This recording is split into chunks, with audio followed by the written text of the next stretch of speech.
আল্লাহ রাব্বুল আলামিন সূরা হামিম সাজদার মধ্যে বলেছেন, ইন্নাল্লাযীনা ক্বালু রাব্বুনাল্লাহ, নিশ্চয়ই যারা বলে, যে মুসলিম মুমিনরা বলে যে আমাদের রব আল্লাহ, রব্বুনাল্লাহ, আমাদের রবকে আল্লাহ, সুম্মা ইসতাকামু, এরপর এই কথার উপরে অবিচল থাকে, যে ইস্তেকামা, আমাদের রব আল্লাহ, এটা বলার পরে আল্লাহ পাকের বিধানের উপরে অবিচল থাকে, সুম্মা ইসতাকামু, তাদের কি হবে? তাতানাজ্জালু আলাইহিমুল মালায়েকা, তাদের উপরে আল্লাহর রহমতের ফেরেশতারা নেমে আসবেন ইনশাআল্লাহ।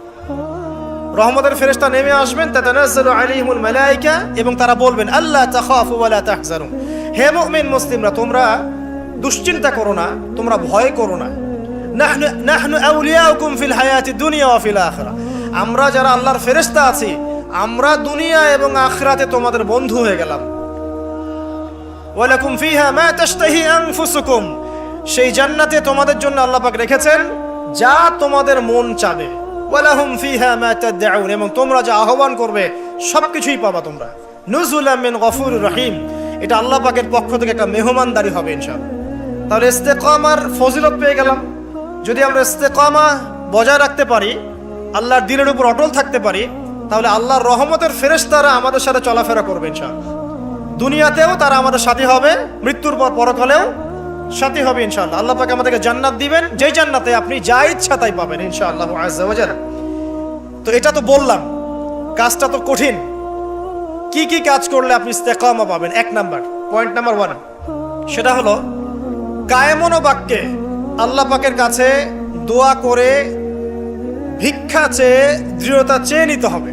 কায়েমন বাক্যে আল্লাহর কাছে দোয়া করে, তওবা করে, ইস্তেগফার করে ইস্তেকামা, দৃঢ়তা চাইতে হবে, দোয়া করতে হবে। এই দোয়াটার সবচেয়ে সেরা দোয়া কোনটা? যেটা আমরা নামাজে করি। কি বলি? ইহদিনাস সিরাতাল মুস্তাকিম সিরাতাল লাযিনা আন'আমতা আলাইহিম গায়রিল মাগদুবি আলাইহিম ওয়ালাদ-দালিন।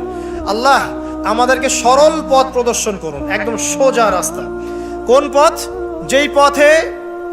যে পথে আপনি পরিচালিত করেছেন কাদেরকে?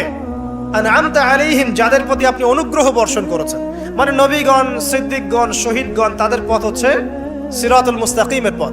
গায়রিল মাগদুবি আলাইহিম ওয়ালাদ-দালিন, তাদের পথে নয় যারা গজবপ্রাপ্ত এবং পথভ্রষ্ট, তাদের পথে আমাদেরকে চালাবেন না হে আল্লাহ, যারা গজবপ্রাপ্ত এবং পথভ্রষ্ট। তো প্রথমে ইস্তেকামা চাইতে হবে। এভাবে প্রত্যেক ফরজ নামাজে, নফল নামাজে, সুন্নত নামাজে আমরা আল্লাহর কাছে এই সোজা পথ চাবো এবং তার উপরে সুদৃঢ়তা আল্লাহর কাছে চেয়ে নিব ইনশাআল্লাহ। আরেকটা দোয়া করবো ইনশাআল্লাহ সেজদায় গিয়ে, সেটা হচ্ছে নবী সাল্লাল্লাহু আলাইহি ওয়াসাল্লাম প্রায় এই দোয়াটা করতেন। কোন দোয়া? তিনি বলতেন ইয়া মুকাল্লিবাল কুলুব সাব্বিত কলবি আলা দীনিক। কি বলতেন? আমার সাথে বলেন, ইয়া মুকাল্লিবাল কুলুব সাব্বিত কলবি আলা দীনিক। আরেকটা দোয়া করতেন নবী সাল্লাল্লাহু আলাইহি ওয়াসাল্লাম, ইয়া মুসাররিফাল কুলুব সাররিফ কুলুবানা আলা তাআতিক। অর্থাৎ হে হৃদয় সমূহের পরিবর্তনকারী, আবর্তনকারী, আমার কলবটাকে তুমি তোমার দ্বীনের উপর প্রতিষ্ঠিত রাখো। এই দোয়াটা বেশি বেশি করলে ইনশাআল্লাহ আল্লাহর পথে ইস্তেকামা পাওয়া যাবে ইনশাআল্লাহ। আল্লাহ পাক আমাদেরকে তৌফিক দান করুন, আমিন। এর পাশাপাশি আমরা করব তওবা এবং ইস্তেগফার। আমরা আল্লাহকে বলবো আস্তাগফিরুল্লাহ, বলেন আল্লাযী লা ইলাহা ইল্লা হুয়াল হাইয়ুল কাইয়্যুম ওয়া আতুবু ইলাইহি। তওবা করব এভাবে মন থেকে যে হে আল্লাহ, আমি সারা জীবনে তোমার যে বিরুদ্ধাচরণ করেছি, বা তোমার যে বিধিবিধানের আমি পরোয়া করিনি, বা ফরজ ওয়াজিব আদায় করি নাই, আমি এখন থেকে তওবা করছি যে আমি সমস্ত পাপ থেকে তোমার দিকে মুখ ফেরালাম ইনশাআল্লাহ। এবং আগামী যতদিন আমি বেঁচে থাকবো ইনশাআল্লাহ, আল্লাহ তোমার এই বিধিবিধানের বাইরে আমি যাব না ইনশাআল্লাহ। এবং আমি নিজে অনুশোচনায় ভুগবো যে কেন আমি এতদিন তোমার পথ থেকে দূরে ছিলাম।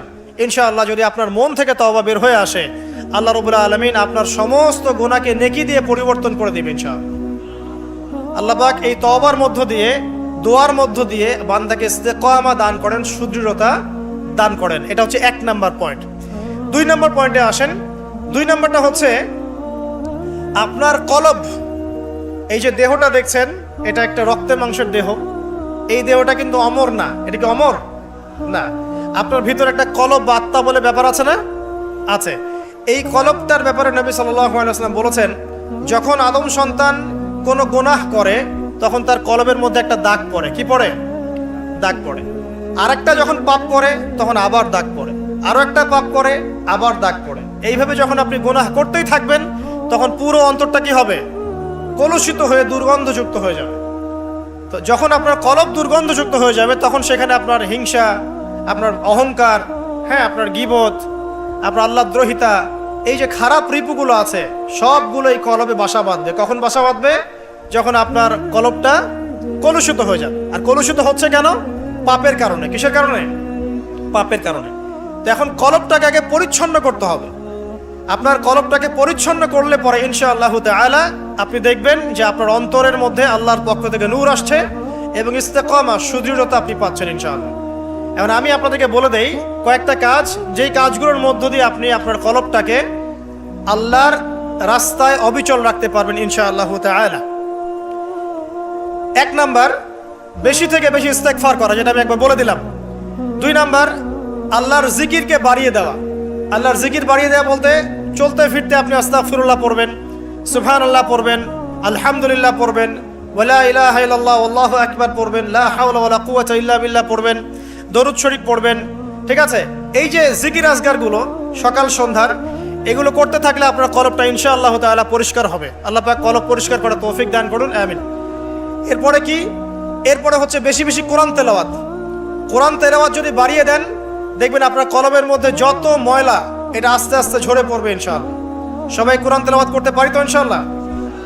আল্লাহ পাক সবাইকে বিশুদ্ধ করে কোরআন তেলাওয়াত করার তৌফিক দান করুন এবং প্রত্যেক দিন কমপক্ষে 1 পারা করে পড়ার চেষ্টা করেন। আল্লাহ পাক তৌফিক ইনায়াত করুন, আমিন।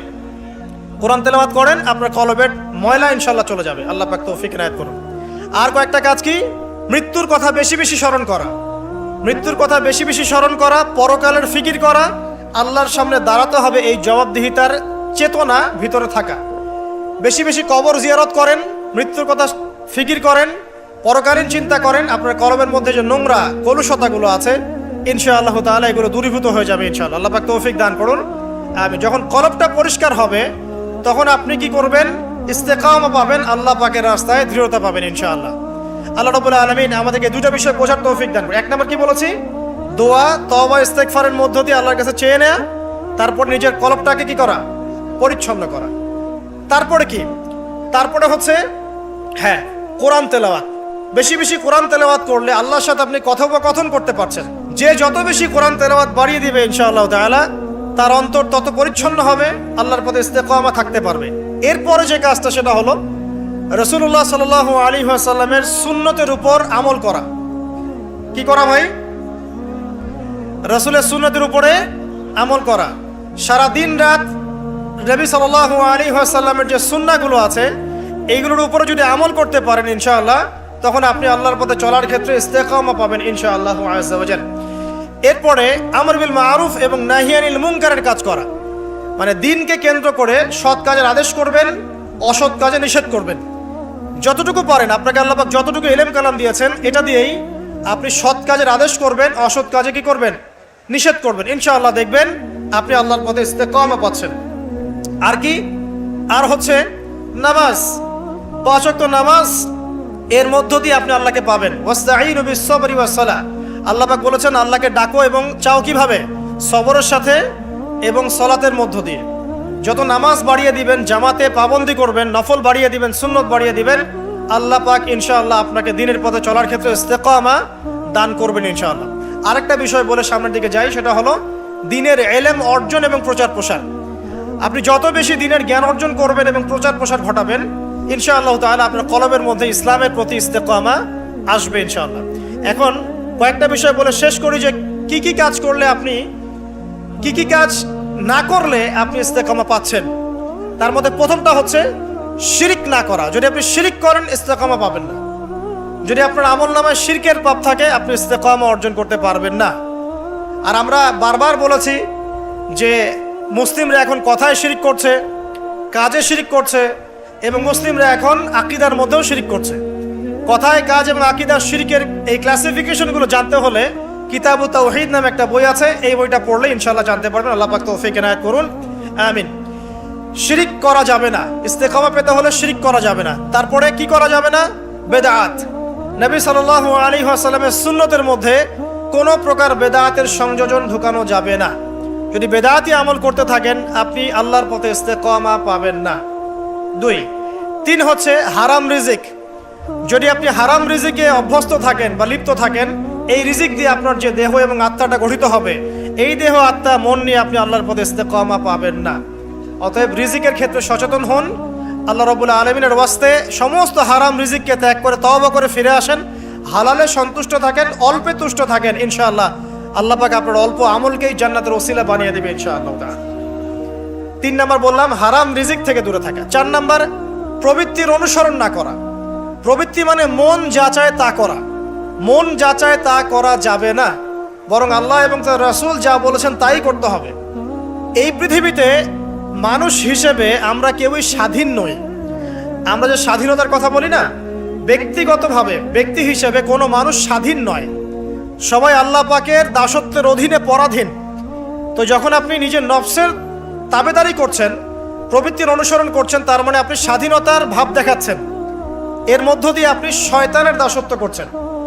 এটা আপনাকে আল্লাহর পথে ইস্তেকামা দিবে না।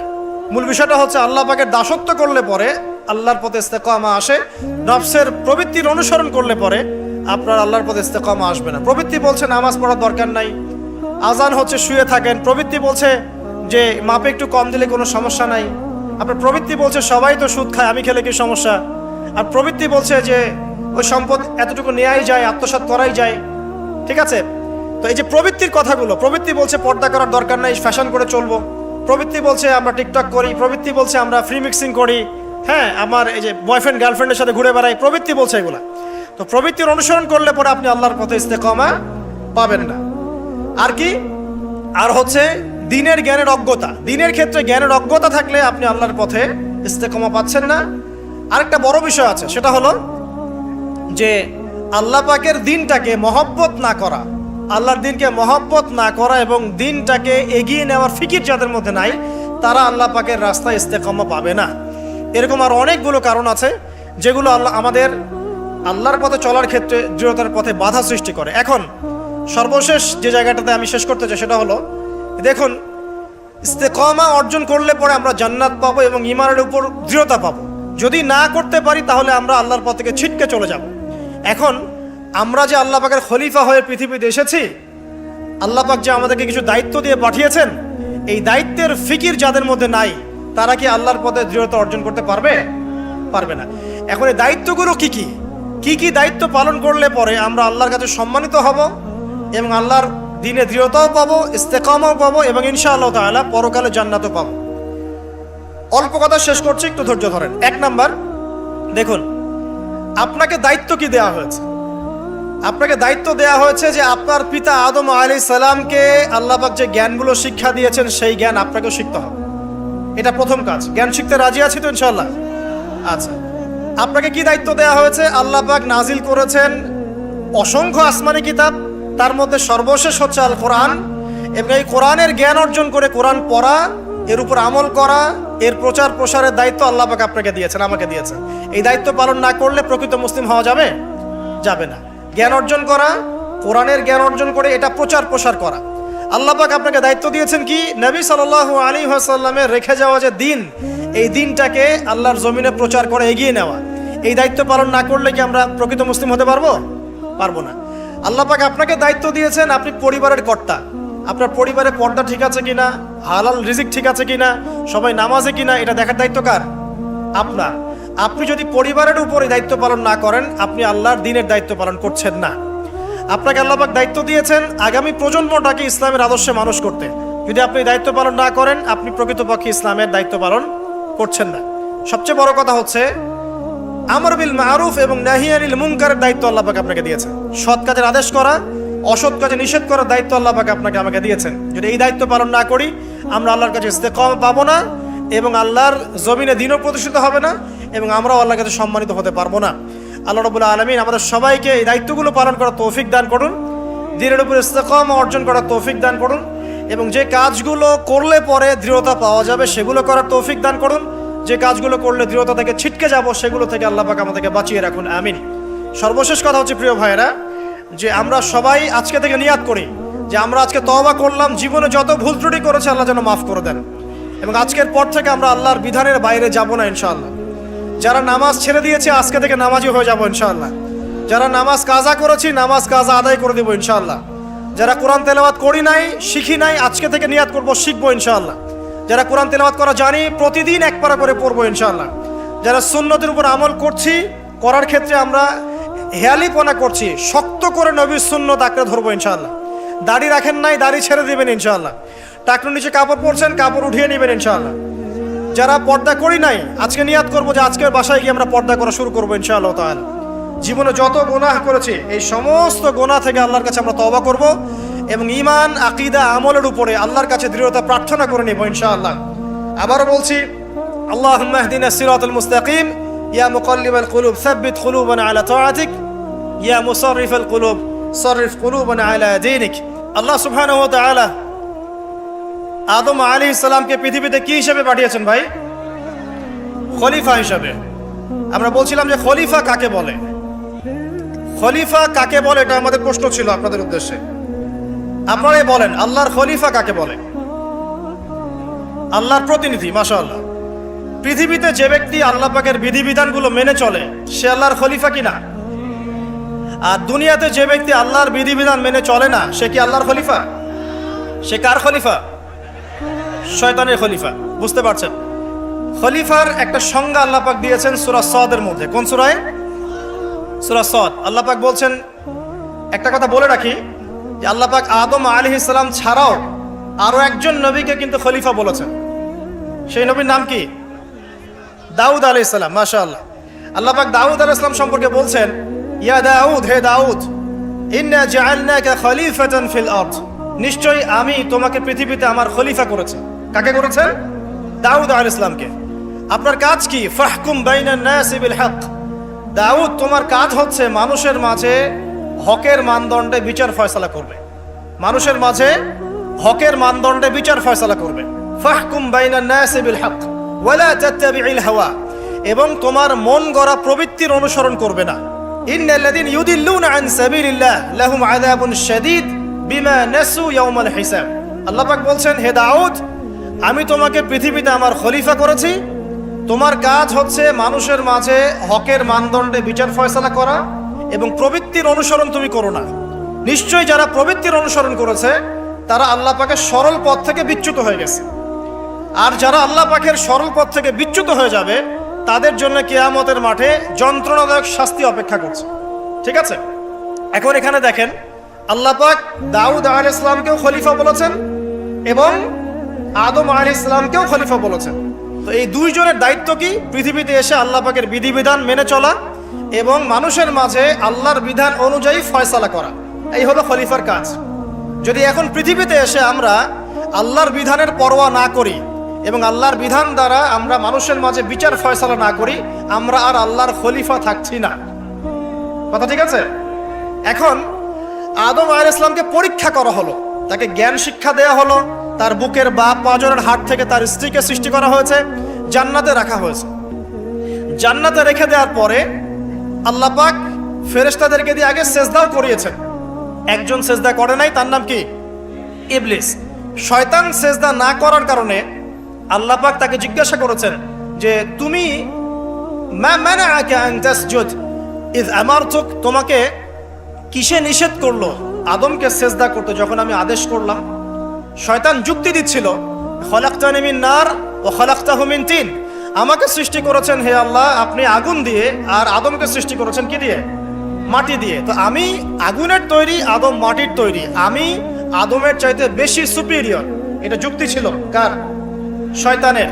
মানে শয়তান বোঝাতে চাচ্ছে যে আল্লাহ আপনি যে আমাকে বলছেন যে আদমকে সেজদা করো, আদম তো মাটির তৈরি, আমি তো আগুনের তৈরি, তাহলে আমি কেন ওকে সেজদা করব? বরং আপনি ভুল বলছেন। শয়তানের বক্তব্যটা এমন যে আপনার বক্তব্য ভুল, হে আল্লাহ আমি ঠিক। নাউজুবিল্লাহ। এই অহংকার করার কারণে, আল্লাহ পাকের বিধানটাকে অমান্য করার কারণে আল্লাহ রাব্বুল আলামিন তাকে চিরস্থায়ী কি করলেন? জাহান্নামে করলেন। এখন আদমকে পথভ্রষ্ট করার জন্য আলাইহিস সালাম শয়তান কিন্তু চ্যালেঞ্জও করেছিল, করে নাই? শয়তান চ্যালেঞ্জ করছে। কি চ্যালেঞ্জ করছে? যে ইয়া রব্বি আনজিরনি ইলা ইয়াউমি ইউবআসুন, হে আল্লাহ আমাকে কিয়ামত দিবস পর্যন্ত সময় দেন, হায়াত দেন। ফাবিমা আগওয়াইতানি, যে আদমের কারণে আপনি আমাকে আজকে তাড়িয়ে দিলেন জান্নাত থেকে, লা আকুউদান্না লাহুম সিরাতাকাল মুস্তাকিম, আমি সেই আদমের সরল পথে ওত পেতে বসে থাকবো। এটা কার চ্যালেঞ্জ? আলোচনা খুব ভালো করে বোঝেন, এটা কার চ্যালেঞ্জ? শয়তানের চ্যালেঞ্জ। শয়তান চ্যালেঞ্জ করলো, আরো চ্যালেঞ্জ করলো। কি চ্যালেঞ্জ? সুম্মা লাআতিয়ান্না মিন বাইনি আইদিহিম, আমি তার ডান দিক থেকে আসবো, ওয়ান আইমানিহিম, ওয়ান সামন থেকে আসবো, ওয়ান খালফিহিম, তার পিছন থেকে আসবো, ওয়ান আইমানিহিম, তার ডান দিক থেকে আসবো, ওয়ান শামাইলিহিম, তার বাম দিক থেকে আসবো, ওয়ালা তাজিদু আকসারাহুম শাকিরিন, আপনি বেশিরভাগ আদম সন্তানকে শুকরগুজার পাবেন না। কে বললো এই কথা? শয়তানের চ্যালেঞ্জটা শোনেন। আমাকে কিয়ামত পর্যন্ত অবকাশ দিন। আল্লাহ পাক বলেন ঠিক আছে দিলাম। এবার শয়তান বলছে যে আমি আদমের সরল পথে ওত পেতে বসে থাকবো। আছে কি নাই? আছে। এরপরে বলছে আমি ডান দিক থেকে আসবো, বাম দিক থেকে আসবো, সামন পিছন সব দিক থেকে আসবো, বেশিরভাগ আদম সন্তানকে আপনি শুকরগুজার পাবেন না। ও তার চ্যালেঞ্জের উপরে অটল আছে কি নাই? বেশিরভাগ মানুষ কি নামাজ পড়ে? বেশিরভাগ মানুষ কি হালাল খাচ্ছে? বেশিরভাগ মেয়ে কি পর্দা করছে? বেশিরভাগ কি আমরা যাকাত দিয়েছি? বেশিরভাগ মানুষ কি আল্লাহ এবং তার রাসূলের বিধিবিধান মেনে চলছে? তাহলে শয়তান যে চ্যালেঞ্জ করলো ওয়ালা তাজিদু আকসারাহুম শাকিরিন, বেশিরভাগকে আল্লাহ আপনি শুকরগুজার পাবেন না, ও সফল না ব্যর্থ? বলেন, শয়তান সফল না ব্যর্থ? সফল। আল্লাহ পাক বলে দিলেন একটা কথা যে ওয়া কালিলুম মিন ইবাদিয়াশ শাকুর, আমার শুকরগুজার বান্দা কিন্তু খুব কম হবে। কি হবে? কম হবে। এবং আল্লাহ পাক বলছেন আমার শুকরগুজার বান্দার তুমি কোনো ক্ষতি করতে পারবে না ইনশাআল্লাহ।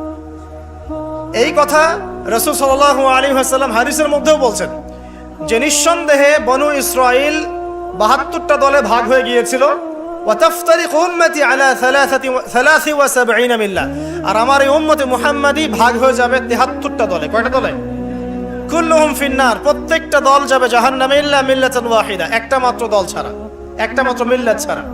মানে ৭২টা কাতার জাহান্নামে যাচ্ছে, একটা মাত্র কাতার বাদ দিয়ে। সাহাবীরা বলছেন যে তারা কারা ইয়া রাসূলুল্লাহ?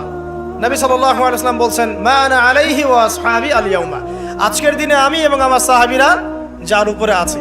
এই হাদিস থেকে বুঝতে পারছি আমরা যে বেশিরভাগ মানুষ কোথায় যাবে? জাহান্নামে যাবে। আরেকটা আয়াত দিয়ে প্রমাণ করে সামনে যাই। সূরা আরাফের মধ্যে আল্লাহ পাক বলছেন যে ওয়ালাকাদ যারানা লিজাহান্নামা কাসীরাম মিনাল জিন্নি ওয়াল ইনস, আল্লাহ পাক বলছেন দেখো আমি বহু জিন আর মানুষকে দিয়ে জাহান্নাম পূর্ণ করে দিব। প্রচুর জিন, প্রচুর মানুষকে দিয়ে আমি জাহান্নাম পূর্ণ করে দিব। কত? সংখ্যাটা কেমন হবে? সহিহ বুখারী একটা হাদিসে পাওয়া যায় যে প্রত্যেক ১,৯৯৯ জন জাহান্নামে যাবে নাউযুবিল্লাহ। আদম আলাইহিস সালামকে আল্লাহ পাক ডাকবেন, ডেকে বলবেন কিয়ামতের মাঠে তোমার সন্তানদের মধ্য থেকে জাহান্নামীগুলোকে আলাদা করে দাও, জান্নাতীদেরকে আলাদা করে দাও। এবার আদম আলাইহিস সালাম বলবেন যে কতজনকে আলাদা করবো হে আল্লাহ? আল্লাহ রাব্বুল আলামিন বলবেন প্রত্যেক ১,৯৯৯ জনকে জাহান্নামের জন্য আলাদা করে দাও। চিন্তা করতে পারলেন? তার মানে এখানে একটা বিষয় বোঝার আছে, প্রত্যেক ১,৯৯৯ জন যে জাহান্নামে যাচ্ছে কি কারণে যাবে? কোন পাপের কারণে যাবে? কে বলতে পারবেন কোন পাপের কারণে যাবে? মাশাআল্লাহ, শিরকের কারণে। কারণ কি? কারণ শিরক ছাড়া অন্য যে কোনো গুনাহ আল্লাহ পাক মাফ করতে পারেন, পারেন না? কিন্তু শিরকের গুনাহ থেকে তওবা না করে যদি মারা যায় আল্লাহ কি মাফ করবেন? আল্লাহ পাক সূরা নিসার মধ্যে বলেছেন যে আল্লাহ পাক যে কোনো গুনাহ যাকে ইচ্ছা মাফ করতে পারেন। যে কোনো গুনাহ, আপনি চুরি করেছেন আল্লাহ চাইলে মাফ করতে পারেন, জিনা করেছেন তওবা করলে আল্লাহ পাক মাফ করতে পারেন, আপনি নামাজ পড়েন নাই তওবা করেছেন আল্লাহ চাইলে মাফ করতে পারেন, যাকাত দেন নাই মাফ করতে পারেন, আপনি সুদ খেয়েছেন তারপরেও তওবা করলে আল্লাহ পাক মাফ করতে পারেন। কিন্তু শিরক করেছেন, বিনা তওবায় মারা গেছেন, আমল নামে শিরকের পাপ আছে, আল্লাহ পাক মাফ করবেন না এমনটাই বলেছে। বরং আল্লাহ পাক বলছেন যে হে আদম সন্তান, তুমি যদি আমার সামনে আসমান জমিন সমান গুনাহ নিয়ে হাজির হও, মানে গুনাহ তোমার আসমান এবং জমিনের সমান হয়ে গেছে কিন্তু তোমার আমল নামায় কোনো শিরকের পাপ নাই, তাহলে আমি তোমার সামনে আসমান জমিন সমান ক্ষমা নিয়ে হাজির হব। তার মানে বুঝতে পারলাম যে শিরকের পাপটা আল্লাহ পাক মাফ করছেন না, অন্য যে কোনো পাপ যাকে ইচ্ছা মাফ করতে পারে। তাহলে এই যে এতগুলো মানুষ জাহান্নামে যাচ্ছে, তাহলে তাদের আমল নামায় কোন পাপ থাকতে পারে? বুঝতে পারছেন না এবার? তাহলে তাদের আমল নামায় নিঃসন্দেহে শিরকের পাপ আছে। তার মানে এমন একটা যুগের মানুষ বেশি জাহান্নামে যাবে যে যুগের মধ্যে শিরক দিয়ে ভর্তি। কথা কি বুঝতে পারছেন? এটা কোন যুগ? যে যুগের মধ্যে শিরক দিয়ে সব ক্ষেত্র ভর্তি। আমি আপনাকে বলি, আপনার এই ওয়ার্ল্ড অ্যাফেয়ার্স শিরক দিয়ে ভর্তি। আপনার এডুকেশন সিস্টেমের মধ্যে শিরক আছে, আপনার ইকোনমিক সিস্টেম এর মধ্যে শিরক আছে। এমনকি মুসলিমরা এখন ধর্মের মধ্যেও শিরক করছে। পড়াশোনা বলেন, অর্থনীতি বলেন, জিওপলিটিক্স বলেন, সমাজ বলেন, ধর্মতাত্ত্বিক দর্শনগুলো বলেন, এগুলো এখন শিরক দিয়ে ভর্তি। কোথায় কোথায় শিরক আছে এটা ব্যাখ্যা করতে গেলে সারা রাত চলে যাবে। শুধু এতটুকু বলে দিলাম, এই বিশ্বটা এখন শিরকি বিশ্ব চলছে। প্রতিটা ক্ষেত্রেই আল্লাহদ্রোহিতা, প্রতিটা ক্ষেত্রে কি আল্লাহদ্রোহিতা। আল্লাহ বলেছেন সুদ খেও না, মানুষ বলছে সুদ না খেলে কি এখন চলা যায়? আল্লাহ বলছেন মদ খাওয়া হারাম, মানুষ বলছে মদ খাওয়া হারাম কেন? এটা ব্যক্তি স্বাধীনতা। মানে এই যুগটা হচ্ছে আল্লাহদ্রোহিতার যুগ। আল্লাহ বলছেন ইকরা বিসমি রাব্বিকাল্লাযী খালাক, তুমি সেই জ্ঞান অর্জন করো যা তোমাকে আল্লাহ পর্যন্ত পৌঁছাবে। এখন আমরা সারা জীবন পড়াশোনা করছি, আল্লাহ খোদার নাম নাই। প্রতিটা ক্ষেত্র আল্লাহ পাক বলছেন ওয়ামান লাম ইয়াহকুম বিমা আনজালাল্লাহু ফাউলাইকা হুমুল কাফিরুন, যারা আল্লাহ পাকের বিধান অনুযায়ী ফয়সালা করছে না, এরা জালেম, এরা ফাসিক, এরা কাফের। আর আমরা সারা বিশ্বের দিকে তাকিয়ে দেখছি এখানে ইসলামিক লজের কোনো বালাই নেই। তো প্রতিটা ডিপার্টমেন্ট শিরক। আপনাকে বোঝাই, 999 জন মানুষ যে জাহান্নামে যাবে, আমল নামে একটা কমন পাপ থাকবে, সেটা কি? শিরক। তো আপনাকে যুগ এবং জিজ্ঞাসা সম্পর্কে সচেতন থাকতে হবে। যে কথাটা বলতে গিয়ে এদিকে আসলাম, যে আল্লাহ রাব্বুল আলামিন জ্ঞানের মাধ্যমে আমাদের পিতাকে সম্মানিত করেছেন এবং নবী সাল্লাল্লাহু আলাইহি ওয়াসাল্লামের প্রতিও কিন্তু প্রথম জ্ঞানের ওহী করা হয়েছে। উম্মতে মুহাম্মাদি হিসেবে আমাদের করণীয় হচ্ছে প্রথমে জ্ঞান অর্জন করা। কারণ আমরা এই পৃথিবীতে সাধারণ কোনো সৃষ্টি নই, আমরা আল্লাহ পাকের খলিফা। আমরা আল্লাহর কি খলিফা। আমাদের উপর দায়িত্ব হচ্ছে আমরা আল্লাহর বিধিবিধান মেনে চলবো, অন্যকেও সেই পথে আহ্বান করবো ইনশাআল্লাহ। এটা হচ্ছে আমাদের অ্যাজ এ খলিফা আমাদের ফাংশন। আমাদেরকে আল্লাহ পাক যেখানে দায়িত্ব দিবেন সেখানেই আমরা আল্লাহ পাকের বিধানের পরোয়া করব। আল্লাহ পাকের বিধানকে পাশ কাটিয়ে চলে যাব না ইনশাআল্লাহ। এখন এটা বলা যতটা সহজ, করা কিন্তু খুব কঠিন, তাই না? এটা বলা সহজ, কিন্তু করা কিন্তু এতটা সহজ নয়। কিভাবে সহজ নয়? আপনি মুসলিমদের মধ্যে দেখবেন আমরা সবাই এক আল্লাহর বান্দা, একজন নবীর উম্মত, একটা কেবলা, একটা কিতাব। তারপরে দেখবেন আমরা শততা বিভক্ত না, এখন বিভিন্ন দল উপদল মতবাদে বিভক্ত না। উচিত ছিল আমরা ঐক্যবদ্ধ থাকবো, কিন্তু আমরা বিভক্ত। তো বলা সহজ ঐক্যের কথা, করাটা কঠিন না? কঠিন। মুসলিমদের কথা হচ্ছে যে মুসলিমরা পড়াশোনা করবে, দিনের এলেম কালাম শিখবে, শিখে মানুষকে শেখাবে এবং সমসাময়িক উপকারী জ্ঞানগুলো শিখবে। জেনারেল এবং ইসলামিক উভয় দিকেই মুসলিমরা কি হবে? পারদর্শী হবে। কিন্তু বাস্তবটা কি? বাস্তবে কি আমরা দেখতে পাচ্ছি যে আমরা দুনিয়ার ফিকির যতটা বেশি করছি, দিনের জ্ঞানের ফিকির এতটা নাই। তো দেখেন, বলা সহজ, করা কিন্তু কঠিন। আমাদের উচিত ছিল যে আমরা হালাল খাবো, আমরা সুদ ঘুষ দুর্নীতির কাছে যাব না, এটা উচিত ছিল আমাদের। কিন্তু আমরা বাস্তবে কি দেখছি? ম্যাক্সিমাম মুসলিমই এখন সুদ খাচ্ছে না? ম্যাক্সিমাম মুসলিমই দেখা যায় ঘুষ ছাড়া জব হচ্ছে না, দুর্নীতি করতে হচ্ছে, অন্যের সম্পদ আত্মসাৎ করছি আমরা, এবং এগুলোকে আমরা ইসলামের অংশ বলে মনেও করছি না। মনের মধ্যে আল্লাহ পাকের ভয়ও কাজ করছে না, মনে হচ্ছে একবার হজ করে আসবো, সব গুনাহ মাফ হয়ে যাবে, তাই না? তো বলাটা কিন্তু সহজ, করাটা কি কঠিন। উচিত ছিল যে মুসলিম মহিলা যারা আছে সবাই পর্দা করবে, শালীনভাবে থাকবে। কিন্তু আপনি রাস্তাঘাটে চলাফেরা করলে দেখবেন সবাই যারা রাস্তায় ঘুরছে এরা মুসলিম পরিবারের মেয়ে, তারপরেও কাপড় চোপড়ে পর্দার কোনো বালাই নিসাউন কাসিয়াতুন আরিয়া, কাপড় পরেও নগ্ন হয়ে ঘুরছে না? আচ্ছা, এখন তো আবার অশ্লীলতাকে প্রমোট করা হচ্ছে। এখন আবার প্রমোট করা হচ্ছে যে এভাবেই নাকি 1000 বছর ধরে আমাদের মা বোনরা নাকি কাপড় পরেছে, নাউজুবিল্লাহ। তো দেখেন, বলাটা সহজ, করাটা কঠিন কেন? কারণ হচ্ছে ঈমান, আকীদা, সুন্নাহ, আমল, এগুলোর উপরে চলাটা যতটা সহজ, দৃঢ় থাকাটা এতটা সহজ নয়। এটা হচ্ছে মূল কথা। আমরা ইস্তেকামার কথা বলছিলাম, দৃঢ় থাকাটা কিন্তু এতটা সহজ নয়। চলা যায়, আপনি ভালো কাজ করতে পারবেন, আপনি ভালো কাজ চাইলে করতে পারবেন, কিন্তু গুনাহ ছাড়াটা কিন্তু এত সহজ নয়। আপনি নামাজ পড়তে পারবেন, অনেক নামাজ পড়তে পারবেন, তাসবিহ তাহলিল করতে পারবেন, জিকির আজকার করতে পারবেন, কিন্তু সুদ ছাড়া এত সহজ নয়। হারাম রিজিক ছাড়া কিন্তু এত সহজ নয়। আপনার ওই যে চাকরি আপনি করছেন, যে ব্যবসা করছেন, ওখানে হারাম যেটা আছে এটা ছেড়ে দেয়া কিন্তু এত সহজ নয়। এর জন্য কলিজা লাগে না? লাগে। আপনি হজ ওমরা করতে পারেন বছর বছর, কিন্তু প্রত্যেক বছর যাকাত বের করে দেয়াটা এত সহজ নয়। মূল কথা হচ্ছে নেক কাজ করাটা যতটা সহজ, গুনাহ ছেড়ে দেয়া কিন্তু এতটা সহজ নয়। ইস্তেকামা জরুরি। ইস্তেকামা মানে কি? দৃঢ়তা বা অবিচলতা। এখন আমরা আলোচনা করব আজকে ইনশাআল্লাহ অল্প সময়ে যে কয়েকটা টিপস আমি বলবো যে কাজগুলো আমাদেরকে ইনশাআল্লাহ তাআলা আল্লাহর দ্বীনের উপরে অবিচলতা সৃষ্টি করবে ইনশাআল্লাহ। এবং কিছু কিছু কাজ আমাদেরকে বর্জন করতে হবে, যেগুলো বর্জন করলে আমরা ইস্তেকামা পাবো ইনশাআল্লাহ। এবং আল্লাহ রাব্বুল আলামিন আমাদেরকে যে খলিফা করে পাঠিয়েছেন দুনিয়াতে, আমাদের যে দায়িত্বগুলো আছে এই দায়িত্বগুলো যেন আমরা পালন করতে পারি। আল্লাহ পাক আমাদের সবাইকে তৌফিক দান করুন।